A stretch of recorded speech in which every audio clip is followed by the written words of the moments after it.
Саламат элимдин ден соолугу үчүн бул саламат. Саламат клуб элимдин ден соолугу үчүн. Саламатсыздарбы? Биздин сүйүктүү катталуучуларыбыз, замандаштарыбыз, баардык досторубуз, сиздер менен чогуу кайрадан мен Айнура Миназарова жана бүгүн дагы сиздер менен биз сонун теманын тегерегинде сөз кылалы деп турабыз. Албетте жашоо, коом баардыгы үй бүлөдөн башталат эмеспи? Ошондуктан бүгүн биз бекем үй бүлөнүн сыры деген теманын тегерегинде сөз кылалы деп турабыз. Демек, сөзсүз түрдө бизге психолог керек. Ал эми бүгүнкү биздин мыкты психологубуз Аида Дакинова. Саламатсызбы? Саламатсызбы, Айнура. Сиз менен көрүшкөнүмө абдан кубанычтамын. Кандайсыз, ден соолугуңуз? Мен дагы. Жакшы Чоң жүрөсүзбү? рахмат, жакшы жүрөм. Чакырганыңызга чоң рахмат. Рахмат. Анда биз катталуучуларыбыз менен амандашып алыңыз. Ооба, саламатсыңарбы катталуучулар, теле көрүүчүлөр.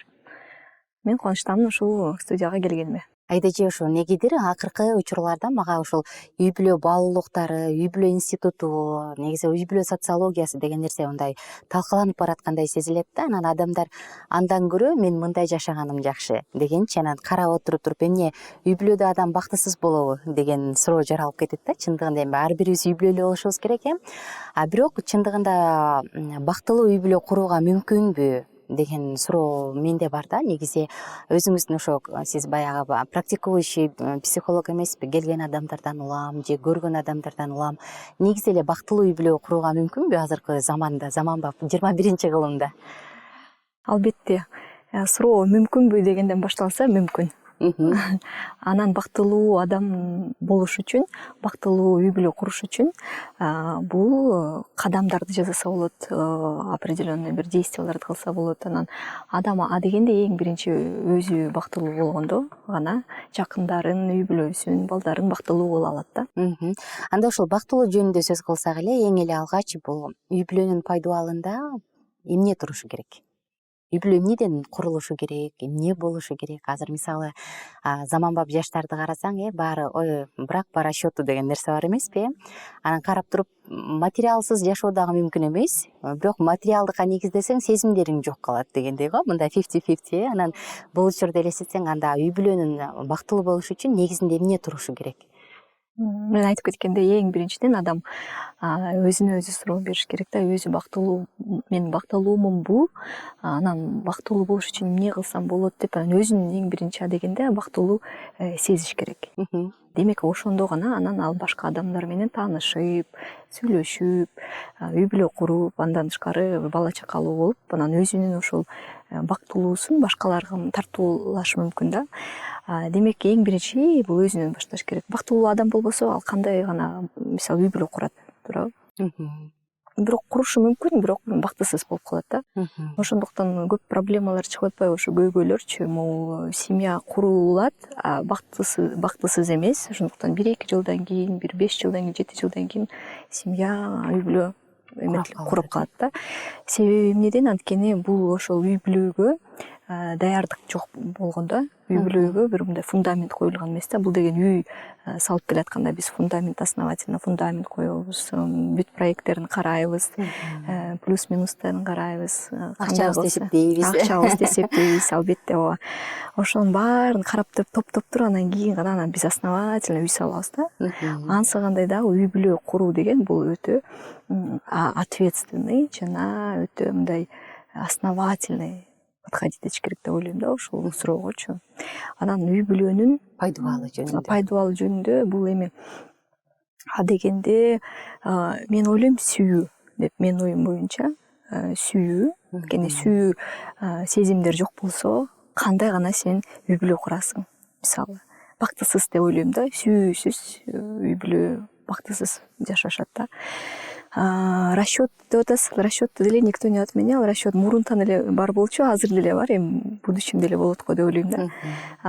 Анан эң алдыңкысы бул сүйүү деп ойлойм, сезимдер. Бирок сүйүү сезим десе, бул гана көздү жаап эле анан ошо сүйүү, күйүү деп эле жашай бере албайт. Мисалы киши 30-40 жыл, 50 жыл только гана чувство менен жашай албайт. Анткени материалдык жактан дагы айтып атасыз, суроолор чыгышы мүмкүн. Андан тышкары бытовой суроолор, маселелер болот, ошолордун баарын общий караш керек да, бүт аспект жагынанчы. Сүйүү, күйүү бул башында. ошондой болот. Анан 1-2 жылдан кийин, как правило, кичине уже сүйүүнүн күчү азая баштайт да, мисалы үчүн вот ушундай да негизи. Анан уже реальность, уже реально көздү ачып, розовый очкилер түшүп, сүйүүнүн жанагы эмелери мисалы кичине муздап баштайт да. Анан уже реальный жашоого көз карап, уже ошол менен жашаш керек деп ойлойм да, менин оюмча. Ошондойчу мисалы үйлөнөрдө сүйүү бул албетте эң негизги Эң баалуу негизгиси. сезимдердин бири. Сүйүүсүз адам өзүн бактылуу сезбейт. 1-2 жылдан кийин сүйүү басаңдай түшөт дегенде бул мүмкүн сүйүү өчүп Чувстволор. бараткандык эмес, бир отношения, мамиле кийинки бир башка деңгээлге өткөндүгүнүн Бул же кандай деген, түшүнүш керек? буну деген гормоналдык түрдөн караш керек да, гормональный фон. Мисалы адам сүйүү дегенде бул жанагы Всемирная организация здравоохранения ВОЗ, ошол деген бул сүйүүгө диагноз коюп туруп да, бул болезнь депчи, ну как заболевание сыяктуучу, временное помутнение Разума разума дегендей элечи. Бул убактылуу нерсе экен да, көрсөтчү. Ошон үчүн бул сүйүү деген жана айтып коет го, любишь, полюбишь и козла деп, жанагы любовь зла, полюбишь и козла деп коет эмеспи? Ошо сүйүү кезинде бул биздин критикалык, аналитикалык жагыбыз өчүп калат экен такырчы. Только гана бир эле ошо кишини көрүп калат, жакшы жагын көрүп, недостаткаларын көрбөйт экенбиз. Жакшы гана положительный жактары көрүп турат экенбиз да. Анан 1-2 жыл өткөндөн кийин гормональный фон уже өзгөргөндөн кийин жанагы гормон окситоцин, эндорфин, там дофамин деген ошондой гормондор уже азайып баштагандан кийин уже реалдуу көрүп калат экенсиң адамдычы. Уже жанагындай мурунку жагып жаткан сага привычкалары уже раздражать этип баштайт, жакпай баштайт, уже придираться этип баштайсың. Бирок бул эми теория да, мындай. Ошол теорияны деле кээ бир адамдар өтө алышат, кээ бирөө ошол фазада эле ажырашып кетишет да. Ошондойчу мисалы 5 жылдык, 10 жылдык, 30-40 жылдык жашоодо сезим жок жашап калып анан түгөлөр же кандай болот? Ошо сезим, мен ойлойм, ошо сезим болуш керек депчи. Анан сезим ошо айтып атпаймынбы, 1-2 жылдан кийин өчүп баштагандан кийин буну уже эки жак, эки сторона тең уже эме кылыш керек да.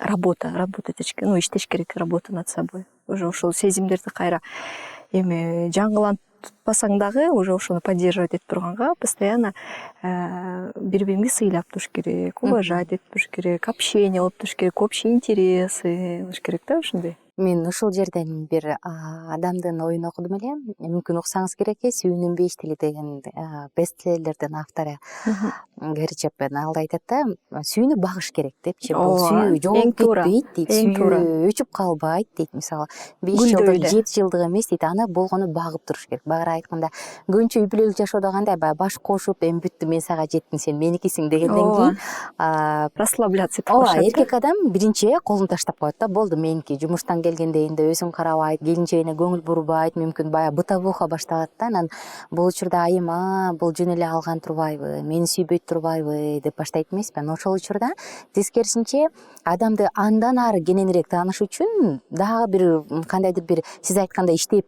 башташ керек. Бул никенин үстүнөнчү иштеп, бирок бул баягы сүйүү өчөт дегенге мен бир аз кошулгум келбейт да. Себеби дегенде, ооба бул канчалык бир гормоналдык фондо кайсы бир гормондорубуз бир аз басаңдайт, бир аз токтолот, бирок аң сезим менен сүйүү башталат болуш керек кийинки кезектечи, ушундай деп. Уже глубинный духовный уровень деп коет да. Андан тышкары ошол сүйүүнүн пайдалуу жөнүндө сөз кылганда биз убактыбыз соңуна чыгып калыптыр азайдыйчы. Кийинкиде ошол пайдалуулунда дагы сөз кылалы. Мисалы көп адамдардын баягы акылдуу ойлорун угат эмессиңби? Кечиргенди билбесең нике кой, турбай эле кой.